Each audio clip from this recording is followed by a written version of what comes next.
It was a sleepy summer evening in the big harbor.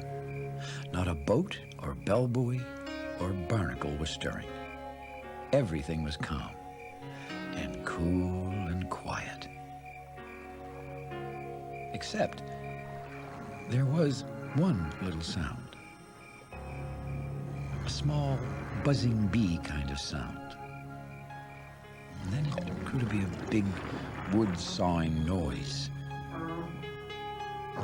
Until finally it was a giant, anchor-rattling, harbor-rocking roar. Benjamin Bridge was snoring. It was the loudest snoring you ever heard. Now, right below Benjamin is the Oceanic Institute, and that's where Rebecca, the research vessel, lives. Benjamin was snoring so loudly, Rebecca couldn't sleep.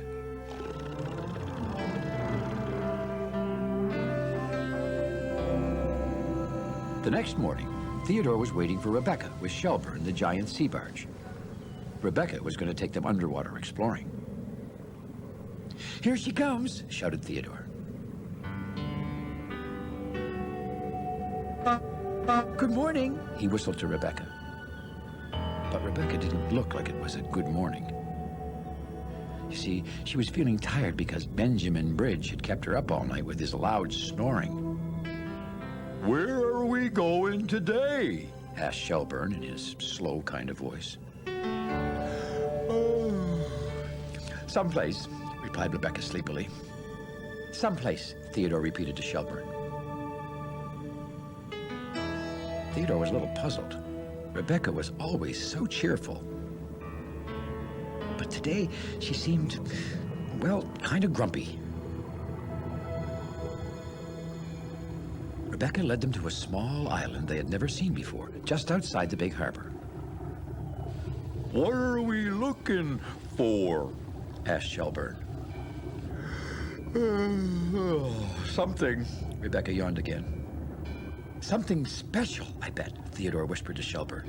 "Rebecca always finds special things." Well, Theodore was so enthusiastic, Rebecca quickly forgot how tired and grumpy she was. "Long, long ago," she explained, "this island was almost all underwater, and ships couldn't see it. A lot of ships bumped into it and sank. Maybe some of their things are still down there." "Rebecca," smiled Theodore, "you know everything." Just then, Rebecca's special equipment told her they'd found something. "Look, right under here," she ordered. She moved out of the way, and Theodore pushed Shelburne into position.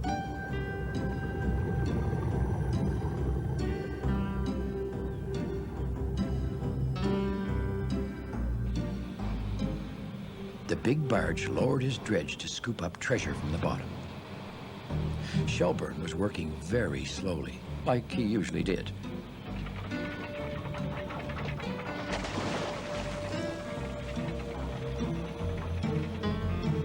"Shelburne," said Theodore impatiently, "can you please hurry up?" "Oh, it's a nice day," smiled Rebecca. "No big hurry." "No big hurry, Shelburne," Theodore smiled, just like Rebecca. "It is a nice day."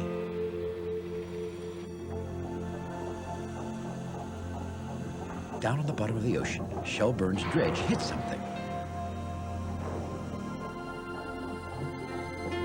He caught it.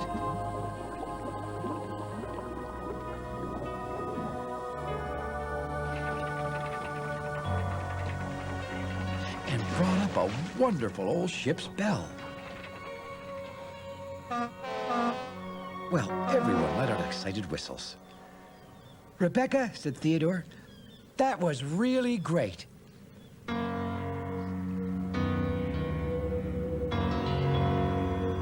A little later, everyone headed home. Rebecca turned for her dock, tooting a little tune. "Goodbye."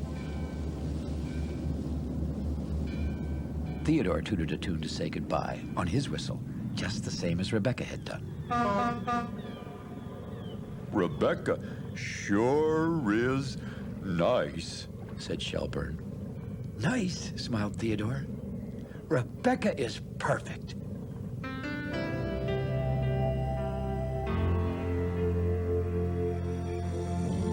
That evening, everything was calm and cool and quiet, except there was one little sound.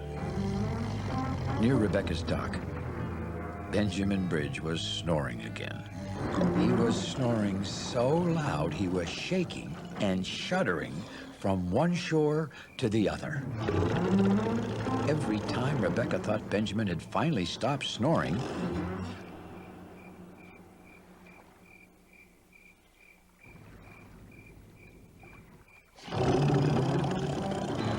out came the most enormous snore of all.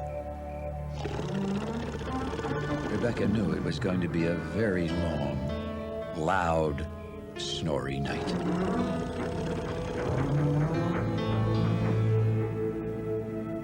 Well, the following morning was foggy and soggy in the big harbor.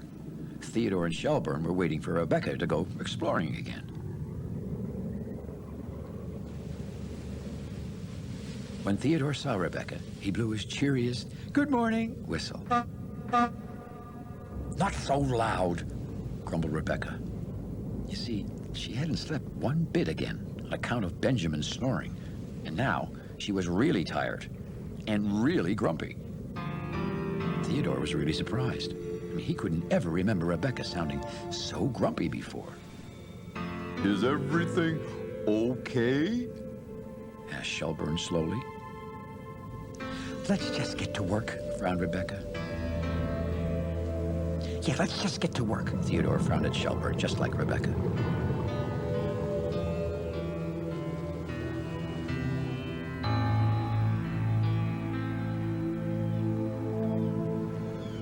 What are we looking for today? Said Shelburne. But Rebecca didn't seem to hear him. What are we looking for? Shelburne repeated a little louder. Shelburne, said Rebecca, stop shouting.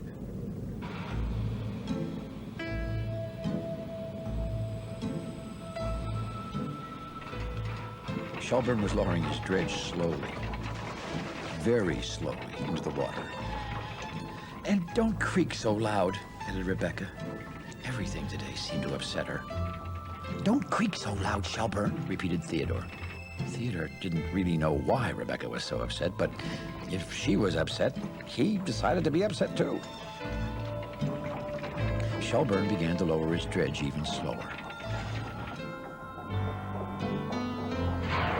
I found something, said Shelburne quietly. Shelburne's dredge had hit something on the bottom of the harbor. Now he tried to raise it up, slowly. It seemed to take forever, and all Rebecca wanted to do was go back to her dock to sleep. Shelburne, she shouted, hurry up, I don't have all day. But of course, Shelburne couldn't go any faster. Theodore honked at Shelburne. Shelburne, he shouted, hurry up. Well, Shelburne was so upset at all the shouting and the honking that he gave his line a jerk, and it snapped. I think, said Shelburne, I broke my cable.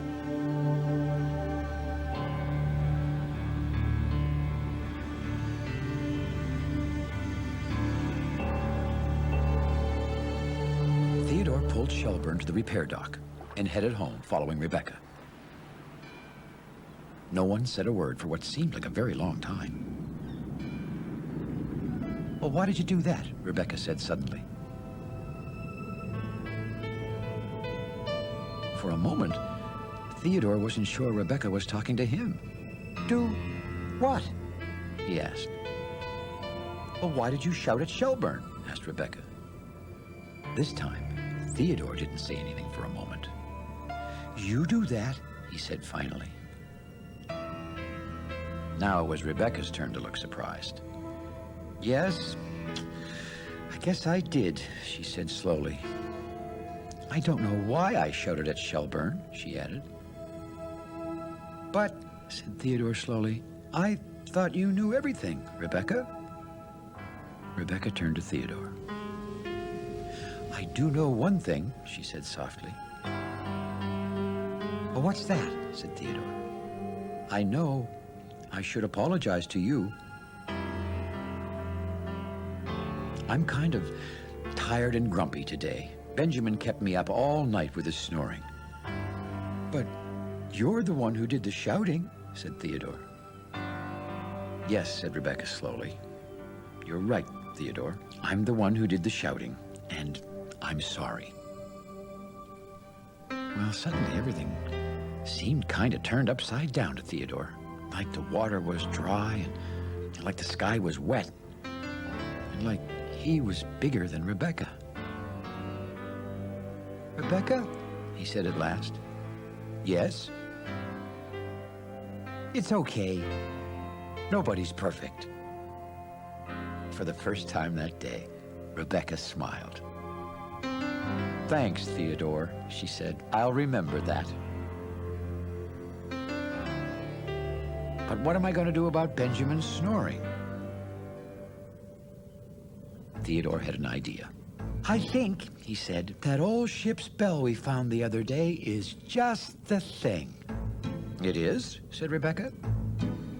"If we tied it onto Benjamin," explained Theodore, "then every time he snores and shakes, the bell will ring and wake him up."